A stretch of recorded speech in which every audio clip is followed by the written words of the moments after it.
जो वहाँ पर गुंडे, मवाली, मर्डरर, रेपिस्ट, ठग, चोर उचक्के बेईमान सत्ता में बैठे हैं ना, आज नेता की क्या क्वालिफिकेशन है? एक नंबर का चोर उचक्का ठग बेईमान देश के नेता है? अगर ये नेता होंगे तो भाई उनकी बुद्धि कहाँ से आई? क्यों भाई साहब गलत से कह रहा हूँ मैं? ऐसी क्वालिटी के नेता है साहब जो कि सच्चा ईमानदार है, उसके पास पैसा नहीं है, जो 50 करोड़ 100 करोड़ खर्च करता है चुनाव में, नेता बना बैठा है। वो देश की बागडोर उन लोगों का हाथ में है। देश की बागडोर तो गुंडों का हाथ में साहब, सच्चे लोगों का हाथ में नहीं है। कहते हैं आए मेरा कोई मुकाबला करे बीजेपी का कोई लीडर, मैं चैलेंज करता हूं, मैं किसान का बेटा हूं, अगर तुम्हारे अंदर हिम्मत है मेरा मुकाबला करे और मेरी बातों को जवाब दे। कोई भी बीजेपी का कृषि मंत्री साहब मेरा मुकाबला करे, अगर हिम्मत है तो तोमर साहब मैं चैलेंज करता हूं, आइए मेरा मुकाबला करें। आपके अंदर हिम्मत है तो, आप सच्चे किसान के बेटे हैं तो, आप दलाल की औलाद हैं। अगर आप इस प्रकार के किसानों को ये बात इनको तौहीन कर रहे हैं कि ये पाकिस्तानी बता रहे हैं, चाइनीज बता रहे हैं, खालिस्तानी बता रहे हैं, बहुत गलत बात है। बड़ी पीड़ा होती मुझे ये बात ना, मैं अभी तक साइलेंट था, लेकिन जब ये बात हुई मेरे भाइयों को, मेरे पिताओं को, अगर वो इस प्रकार की बात कहेंगे हम शांत नहीं बैठेंगे। किसानों को तो खेतों में होना चाहिए, खेतों में होना चाहिए। तो हम एक चीज़ कहते हैं योगी जी, आपको मंदिर और मठ में होना चाहिए। आप सत्ता गलियारे में किस लिए, क्या मलाई चाट रहे हैं क्या? हैं आप सत्ता की अय्याशी ले रहे हैं क्या? तो आप भी जाइए मठ में बैठिए, ठीक है? और ये राजनीति वाले राजनीति करेंगे, आप क्या करें वहाँ पर राजनीति में? आपको मठ में बैठना चाहिए। क्यों भाई, मैं गलत तो नहीं कह रहा हूँ? जब किसान खेत में जा सकता है, आप कह सकते हैं, तो आपको मंदिर में जाना चाहिए। आप किस लिए राजनीति करें? जब आप जैसे जो साधु संत राजनीति करेंगे तो यही हाल होगा। इन गद्दार नेताओं ने मेरे देश का भाईचारा खा के, मैं कहता हूँ हम सैनिक हैं, सैनिक की कोई जात नहीं होती, सैनिक का कोई धर्म नहीं होता, सैनिक तो पूरे देश का होता है। सैनिक देश के लिए जीता है, देश के लिए मरता है। इन्होंने मेरे देश का भाईचारा खा लिया, इसलिए हम मैदान में हैं। पूरे देश के जो सैनिक हैं आज सैनिकों के, इन किसानों के साथ कंधे से कंधा मिला के खड़े साहब हम लोग।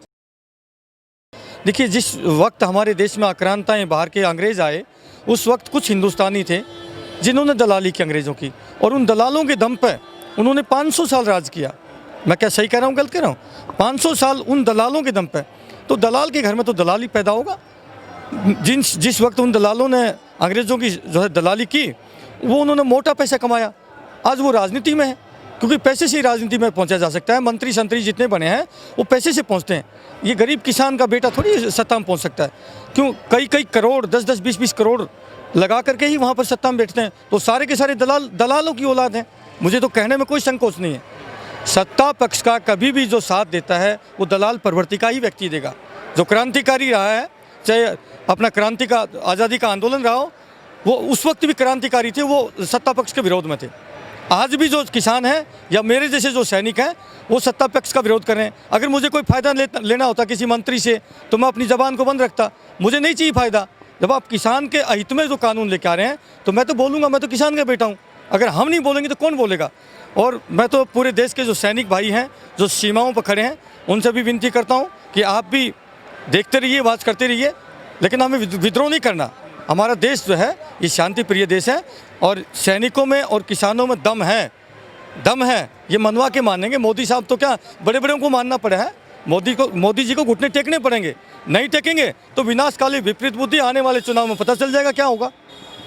लेकिन सर, एक सवाल यहाँ पर ये उठ रहा है कि आप इतने दिनों से यहाँ पर आ रहे हैं, क्या आपको कभी ऐसा फील हुआ है, क्योंकि सत्ता पक्ष लोगों से ये सवाल उठा, खुद मोदी जी भी ये कह रहे हैं किसानों को भ्रमित किया जा रहा है, तो आप इतने दिनों से आ रहे हैं, क्या आपको ऐसा कभी फील हुआ है कि किसानों को भ्रमित किया जा रहा है? देखिए, ऐसा है, किसान पढ़े लिखे हैं, पहले वाले किसान नहीं रहे हैं। आज पढ़े लिखे बच्चे भी जो है किसानी खेती कर रहे हैं। कोई भ्रमित करने वाले अनपढ़ लोग नहीं हैं।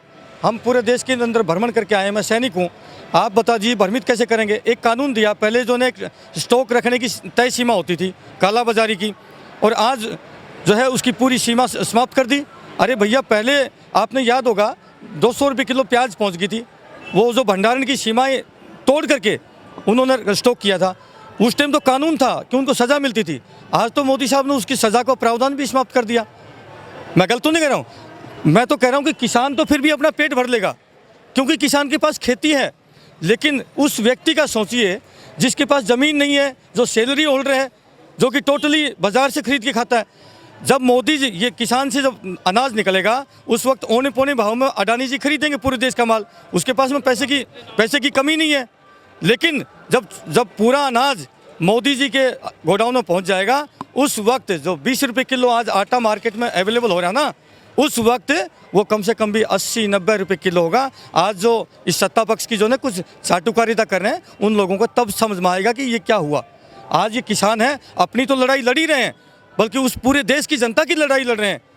यह अनर्थ हो जाएगा देश में अगर ये बिल पास हो गया, तो मैं कह रहा हूँ कि बहुत बुरा हाल हो जाएगा, क्योंकि जो स्टॉक लिमिट थी वो तो ख़त्म कर दी। क्या गलत करूँ? आप बताइए, बड़े बड़े बुद्धिजीवी हैं कि ये जो कानून है, जो स्टॉक रखने की जो लिमिट थी उसको समाप्त किया गया, ये क्या क्या किसान हित में है क्या? इतने किसान करें, आपके हित में है क्या?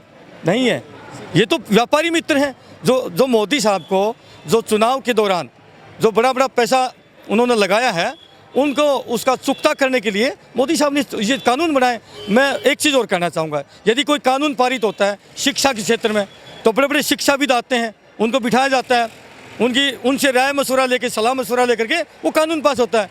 मेडिकल क्षेत्र में यदि कोई कानून बनाना होता है, तो बड़े बड़े डॉक्टर्स को उनको बुलाया जाता है, उनसे सलाह लिया जाता है, उनसे एडवाइस ली जाती है।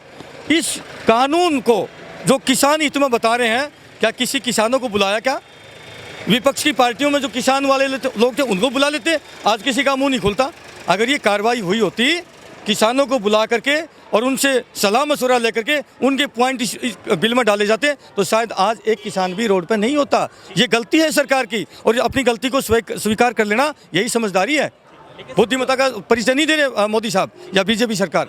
सर, जो कृषि मंत्री जो हैं तोमर जी, वो ये कह रहे हैं कि 1962 में जो जंग हुआ था और उसके खिलाफ जो लोग खड़े हैं, वो ये आज इस बिल का विरोध कर रहे हैं, 1962 वाली भाषा आज उपयोग कर रहे हैं। भैया देखो, मेरे पिताजी ने 65 और 71 की लड़ाई लड़ी है। मेरा दुर्भाग्य रहा कि मेरे वक्त में, मेरी नौकरी के दौरान में कोई युद्ध नहीं हुआ। कारगिल युद्ध में था मैं, लेकिन वो उतना बड़ा युद्ध नहीं था। क्या बात कर रहे हैं, मैं सैनिक हूँ, और किसान जो है हमारे पिता हैं, इनको इस प्रकार से पाकिस्तान वाली भाषा, चाइना वाली भाषा की बात करके इनका अपमान कर रहे हैं, इन लोगों का अपमान कर रहे हैं। इनको ये अपमान बहुत भारी पड़ेगा। भगवान देख रहे हैं, भगवान इनको नतीजा देगा। आज यही कारण है कि इन्होंने जिस प्रकार से गरीब किसान की जो अनदेखी करी है, यही कारण है कि आज पूरा किसान आज रोड के ऊपर है। देखिए, मेरा नाम वीर सिंह चौहान है, मैं हरियाणा से हूँ, मैं राजपूत हूँ। भाई, ब्राह्मण बनिए, राजपूत, ये तीन तो कास्ट एटलीस्ट बीजेपी के साथ थी। मैंने बीजेपी का वोट डाला है, मैं बीजेपी का समर्थक रहा हूँ। लेकिन भाई, हम अन्न खाते हैं, हम मिट्टी नहीं खाते, हम अन्न खाते हैं। हमें पता है कि क्या सही है क्या गलत है।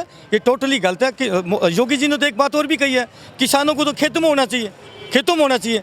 तो हम एक चीज़ कहते हैं, योगी जी, आपको मंदिर और मठ में होना चाहिए। आप सत्ता गलियारे में किस लिए, क्या मलाई चाट रहे हैं क्या? हैं, आप सत्ता की अय्याशी ले रहे हैं क्या? तो आप भी जाइए मठ में बैठिए, ठीक है। और ये राजनीति वाले राजनीति करेंगे। आप क्या कर रहे हैं वहाँ पर राजनीति में? आपको मठ में बैठना चाहिए। क्यों भाई, मैं गलत तो नहीं कर रहा हूँ? जब किसान खेत में जा सकता है, आप कह सकते हैं, तो आपको मंदिर में जाना चाहिए। आप किस लिए राजनीति करें? जब आप जैसे जो साधु संत राजनीति करेंगे, तो यही हाल होगा। ठीक है साहब, ठीक है। लेकिन आज जो कृषि मंत्री जी के द्वारा जो चिट्ठी लिखी गई है, क्या लग रहा है कि चिट्ठी से कुछ बातचीत बनने वाली है? देखिए, रास्ता तो लड़ाई से नहीं निकल सकता। मैं नहीं चाहूँगा कि देश में कोलैप्स हो, लोग मरें, क्योंकि नेता तो मरेंगे नहीं। इधर से किसान मरेंगे और इधर से पुलिस वाले भाई, वो भी नहीं के बेटे हैं, इधर से वो मरेंगे। तो इसलिए हम नहीं चाहेंगे कि कोई ऐसा सिचुएशन क्रिएट हो। हम चाहेंगे कि भगवान सरकार को सद्बुद्धि दे। किसान बिल्कुल अपनी बात पर अड़िग है, सच्ची बात इसकी, और अड़िग रहेगा। मुझे पूरा यकीन है, मैं देख रहा हूँ, ये तो 2-2 साल का राशन लेके बैठ गए। जिस प्रकार से पूरे भंडारे चल रहे हैं, कोई तकलीफ नहीं है। ठंड ज़रूर है, बहुत सारे किसान हमारे मरे भी हैं ठंड में, लेकिन ये सरकार को मानना पड़ेगा सर। अंत में लेट मानेंगे, जल्दी मान लेंगे उतना अच्छा है। जितना लेट मानेंगे उतना नुकसान उनको। जल्दी मानेंगे तो हम भी कहेंगे कि चलो आपने अच्छा काम किया, देर आए दुरुस्त आए, और आप कम से कम आए तो सही रास्ते पे।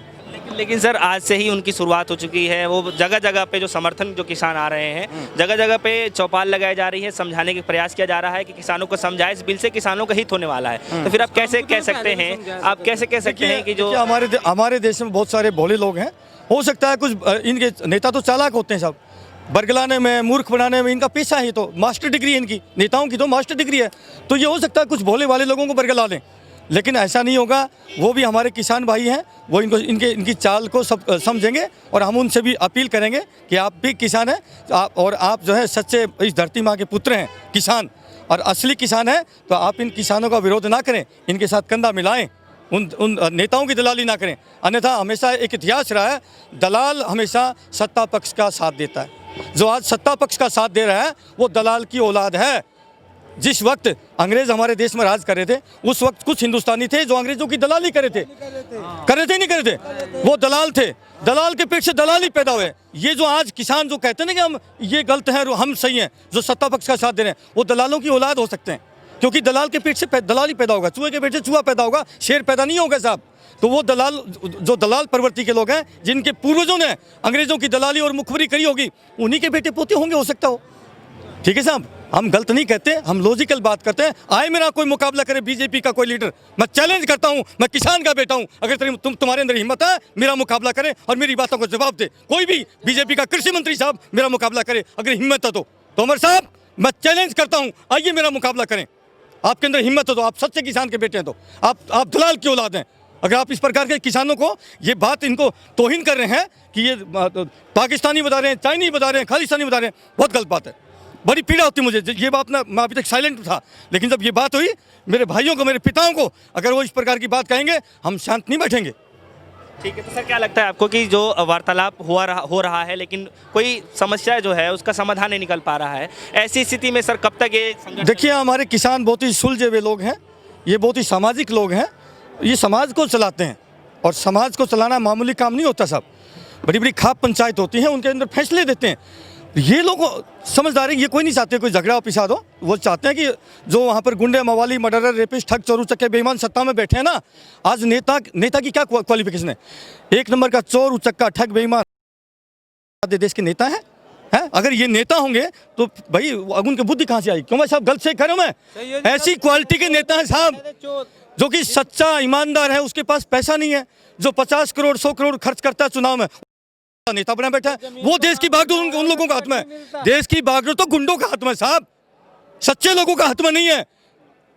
मेरी बात सही है, सहमत हो साहब? जमीन पर काम कर रहा है, उसे टिकट नहीं मिला। ठीक है, तो संघर्ष आप लोगों की चलने वाली है? संघर्ष ऐसा चलेगा कि मैं कह रहा हूँ सरकार को नानी याद आ जाएगी, ये उनको सोच लेना चाहिए। ये मामूली लोग नहीं, यहाँ पर ये शपथ और संकल्प लेके आए हैं, इन्हीं के बेटे हम, कांग्रेस को हटा दिया, इन्हीं के बेटे हम। सामने दुश्मन की गोली होती है और मेरे पीछे प्यारा वतन होता है। डर हमें भी लगता गोली का, किसको नहीं लगता, लेकिन इन लोगों के संस्कार हमारे भीतर होते हैं। हमें पता है यदि हम वहाँ से भागेंगे तो हमें भगोड़ा कह के यहाँ पर समाज में हम रह नहीं सकते। हम वो संस्कार जी के आते हैं साहब। ये तो इन्होंने क्या है, फूट डालो राज करो, अंग्रेजों वाली पॉलिसी अपना रही है तो है, हिंदू से मुस्लिम को हिंदू से, और भाई से भाई को, जाति को जाति से। हमें तो पीड़ा होती है। हम आज से 32 साल 33 साल पहले जब सेना में गए थे, समाज में भाईचारा था, एक किसान दूसरे किसान के खेत में जाके मदद करता था। जब गन्ना बोते थे, मेरे को अच्छी से याद है, जब मेरे खेत में गन्ना बोता था, पड़ोसी किसान सारे आते थे, सारे उसकी मदद करते थे और उस किसान के घर से इकट्ठा खाना आता था, एक साथ बैठ के खाना खाते थे। ऐसा था कि नहीं भाई? था, ऐसा ही भाईचारा था। लेकिन हम 32 देश की सीमाओं पर रह करके जब वतन में वापसी लौटते हैं, हम देखते हैं कि पूरा समाज का जो भाईचारा छोड़ के तो वो था ही नहीं। अरे आत्मा ही रोती साहब हमारी इन गद्दार नेताओं ने मेरे देश का भाईचारा खा के। मैं कहता हूं हम सैनिक हैं, सैनिक की कोई जात नहीं होती, सैनिक का कोई धर्म नहीं होता, सैनिक तो पूरे देश का होता है। सैनिक देश के लिए जीता है, देश के लिए मरता है। इन्होंने मेरे देश का भाईचारा खा लिया, इसलिए हम मैदान में हैं। पूरे देश के जो सैनिक हैं आज सैनिकों के, इन किसानों के साथ कंधे से कंधा मिला के खड़े साहब हम लोग। तो आप भी अभी रहने वाले हैं जब तक ये संघर्ष खत्म नहीं? बिल्कुल साहब, जितनी मेरे अंदर क्षमता है, जितनी मेरी ताकत है, मैं पूरी की पूरी अपने किसान भाइयों के साथ, मेरे अपने किसान पिताओं के साथ हम अडिग हैं, हम साथ में हैं और इनका हौसला नीचा नहीं होने देंगे। और एक चीज़ और भी मैं आपको बता दूं, हो सकता है कि सरकार के मंसूबे ऐसे हों कि सरकार ये चाहती हो कि हम जो है पुलिस से या उससे इनको कुचल डालेंगे।